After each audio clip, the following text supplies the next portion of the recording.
حضرت امیر المومنین کو اسلامی حاکم، امام اور ولی کی حیثیت سے پیش کیے جانے سے پوری تاریخ کو تمام مسلمانوں کو یہ جان لینا چاہیے کہ اسلامی حاکم کو اس سمت میں قدم بڑھانے والا اور اس مکتب سے تعلق رکھنے والا اور اس نمونہ عمل سے شباہت رکھنے والا ہونا چاہیے۔ حسان بن ثابت کے مذکورہ اشعار بھی اس بات پر بہترین گواہ ہیں کہ جن میں بلند مضامین اور واضح الفاظ میں خلافت کے مسئلے کو بیان کیا گیا ہے، جن کی بنا پر ہر مسئلہ کافی واضح ہے کہ پیغمبر اکرم نے حضرت علی علیہ السلام کو غدیر خم میں خلافت پر منسوب کیا اور ان کے بارے میں فرمایا من کنت مولا فہذا علی مولا۔ تھوڑی ہی دیر میں یہ خبر عام ہو گئی۔ نعمان بن حارث فہری جو کہ منافقوں میں سے تھا، پیغمبر اکرم صلی اللہ علیہ وآلہ وسلم کی خدمت میں حاضر ہو کر عرض کرتا ہے، آپ نے ہمیں حکم دیا کہ خدا کی وحدانیت اور آپ کی رسالت کی گواہی دیں۔ ہم نے گواہی دی، لیکن آپ اس پر بھی راضی نہ ہوئے یہاں تک کہ آپ نے حضرت علی علیہ السلام کی طرف سے اشارہ کر کے کہا، اس جوان کو اپنی جانشینی پر منسوب کر دیا اور کہا کہ من کنت مولا فہذا علی مولا۔ کیا یہ کام اپنی طرف سے کیا ہے یا خدا کی طرف سے ہے؟ پیغمبر اکرم صلی اللہ علیہ وآلہ وسلم نے فرمایا، اس خدا کی قسم جس کے علاوہ کوئی خدا نہیں، یہ کام میں نے خدا کی طرف سے انجام دیا ہے۔ نعمان بن حارث نے اپنا منہ پھیر لیا اور کہا، خداوند اگر یہ کام حق ہے اور تیری طرف سے ہے تو مجھ پر آسمان سے پتھر برسا۔ اچانک آسمان سے ایک پتھر آیا اور اس کے سر پر لگا، جس سے وہ وہیں ہلاک ہو گیا۔ اس موقع پر سائل بعذاب واقع نازل ہوئی۔ مذکورہ روایات کی طرح مجمع البیان میں بھی یہ روایت ابو القاسم حسقانی سے نقل ہوئی ہے، اور اسی مضمون کی روایت بہت سے اہل سنت مفسرین اور راویان حدیث نے مختصر سے اختلاف کے ساتھ نقل کی ہے۔ قرطبی نے اپنی مشہور تفسیر میں، آلوسی نے اپنی تفسیر روح المعانی اور ابو اسحاق ثعلبی نے اپنی تفسیر میں، علامہ آمینی علیہ الرحمہ نے کتاب الغدیر میں 30 علماء اہل سنت سے مع منابع اس روایت کو نقل کیا ہے۔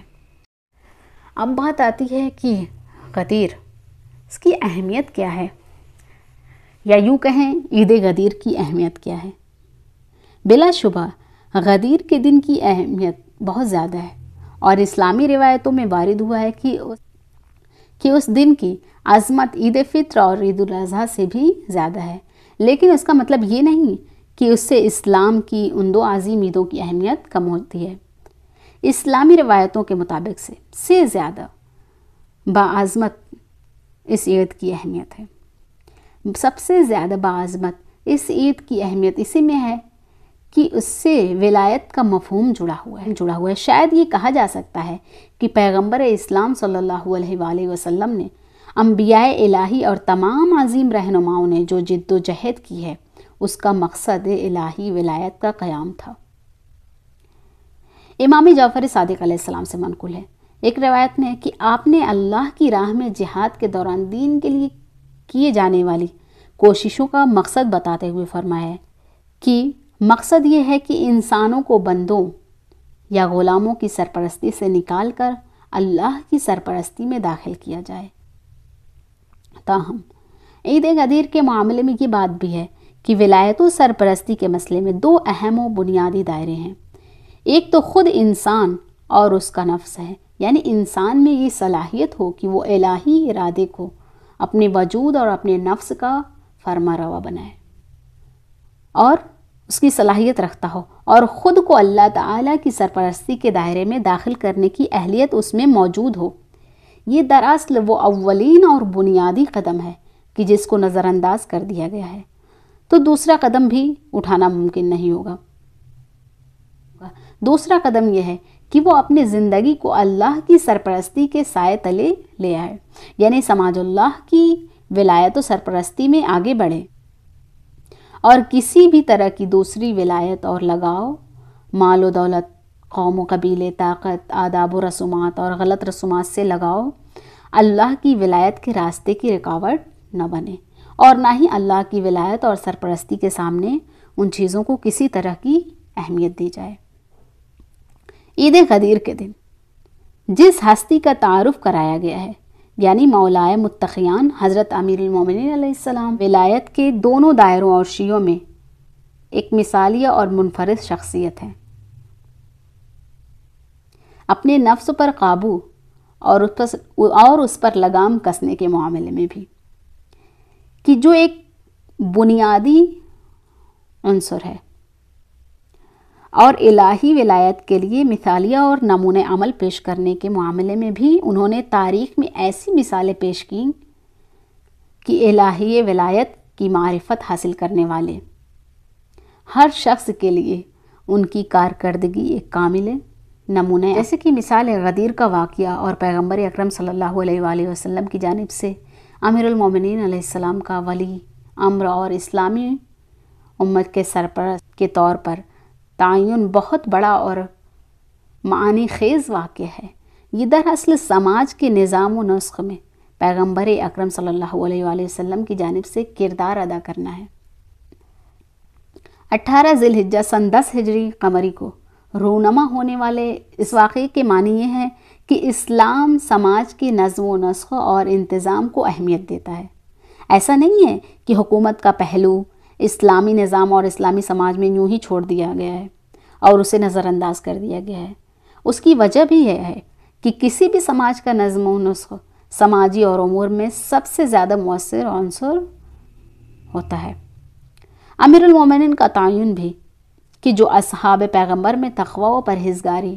علم و معرفت، شجاع و دلیری، قربانی و ایثار اور عدل و انصاف کے مظہر ہیں، اس سے واضح ہوتا ہے کہ نظم و نسق کے شعبے میں اسلام کی نظر میں جو چیزیں اہم ہیں وہ یہی ہیں. جو لوگ حضرت امیر المومنین حضرت علی علیہ السلام کو خلیفہ بلا فصل نہیں بھی مانتے، انہیں بھی آپ کے علم و زہد و تقوی و شجاعت میں کسی قسم کا کوئی شک نہیں، کوئی شبہ نہیں ہے. اس پر تمام مسلمان اور حضرت امیر المومنین کو پہچاننے والوں کا اتفاق ہے.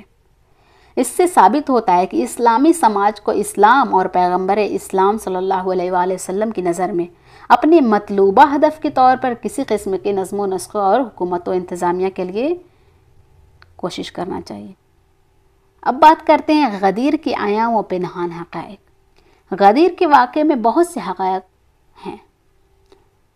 معاملہ یہ ہے کہ اس دور میں نئے تشکیل پانے والے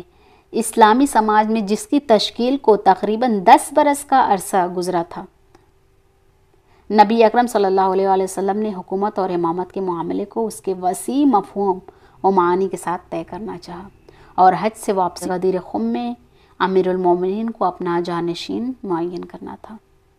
اس پورے عمل کی یہی ظاہری صورتحال بھی کافی اہمیت کی حامل ہے اور کسی بھی انقلابی سماج کی اہل تحقیق اور اہل فکر و نظر حضرات کے لیے یہ الہی تدبیر ہے. لیکن اس ظاہری صورت کے پیچھے بہت بڑے حقائق بھی پوشیدہ ہیں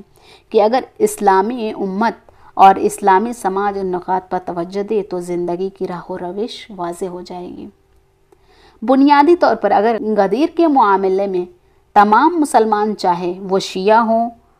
کہ جو اس مسئلے کو امامت و ولایت کا معاملہ سمجھتے ہیں، اور چاہے غیر شیعہ ہوں کہ جو اصل واقعے کو قبول کرتے ہیں لیکن اس سے امامت و ولایت کا مفہوم اخذ نہیں کرتے، ان نکات پر زیادہ توجہ جو غدیر کے واقعے میں چھپا ہوا ہے تو مسلمانوں کے مفادات اور مصلحتوں پر اس کے بہت سے مثبت اثرات مرتب ہوں گے. ایک اہم نقطہ یہ ہے کہ امیر المومنین علی علیہ السلام کو پیش کرنے اور حکومت کے لیے ان کے تعین سے حکومت کے معیار اور اقتدار واضح ہو گئے. پیغمبر اسلام صلی اللہ علیہ وآلہ وسلم نے غدیر کے واقعے میں ایسی شخصیت کو مسلمانوں اور تاریخ کے سامنے پیش کیا جس میں اسلامی اقدار اپنی مکمل صورت میں جلوہ افروز تھی. یعنی ایمان کامل کی حامل ایک ایسی ہستی ہے جس میں تقوی و پرہیزگاری، دین کی راہ میں جذبہ قربانی، دنیاوی چمک دمک سے بے رغبتی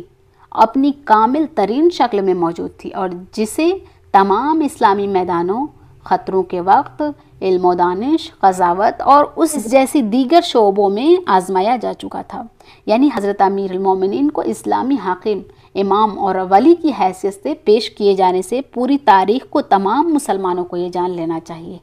کہ اسلامی حاکم کو سمت میں قدم بڑھانے والا اور اس مکتب سے تعلق رکھنے والا اور اس نمونہ عمل سے شباہت رکھنے والا ہونا چاہیے۔ اس طرح اسلامی تاریخ میں جو لوگ محروم ہیں، جن میں اسلامی تدبیر، اسلامی عمل، اسلامی جہاد، سخاوت و کے بندوں کے سامنے تواضع اور خصوصیات جن کے امیر المومنین حامل تھے، غدیر خم کے واقعے سے ایک اور بات جو سمجھ میں آتی ہے وہ یہ کہ امیر المومنین علیہ السلام نے خلافت کی شروعاتی چند برسوں میں یہ واضح کر دیا کہ ان کی نظر میں ترجیح الہی اور اسلامی عدل و انصاف کا قیام ہے، یعنی انصاف، یعنی اس مقصد کی تکمیل جسے قرآن مجید نے انبیاء کی بعثت، آسمانی کتابوں اور شریعتوں کے نزول کی وجہ قرار دے دیے۔ الہی عدل و انصاف کو قائم رکھنا، وہ عدل و انصاف جس کو اسلامی احکام میں بیان کیا گیا ہے، انصاف کو یقینی بنانے کا سب سے بہتر راستہ یہی ہے۔ امیر المومنین علیہ السلام کی نظر میں اولین ترجیح تھی۔